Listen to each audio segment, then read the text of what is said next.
ថ្មីទេសម័យយើងរំដោះថ្មីក៏ទៅពីក្រទាំងអ្នកចេះក្រទាំងទ្រព្យប៉ុន្តែមកដល់សម័យនេះគ្រាន់តែឡានខ្លះនោះវាថ្លៃស្មើពហិមួយទៅហើយពហិខ្លះធ្វើទៅអស់30-40ម៉ឺនអីប៉ុណ្ណឹងបើចឹងធ្វើល្មមទៅ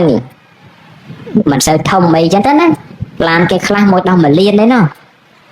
បើថ្លៃស្មើពហិយើង2-3នោះក៏មានដែរអញ្ចឹងមិនមែនសម័យដែលថាយើងក្រលហេមលហាមអីទៀតនោះទេ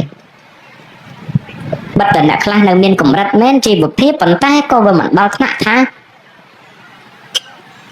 ណានៃនៅដែរបែរច្រើនទៅនិយាយមកវិញពីបញ្ហាអ្នកចេះសពថ្ងៃក៏មានច្រើន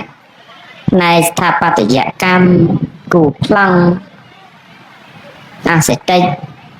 អ្នកលើគម្រោងអ្នកពិនិត្យគម្រោងអង្គសញ្ញាអ្នកត្រួតត្រាកសាងគម្រោងអី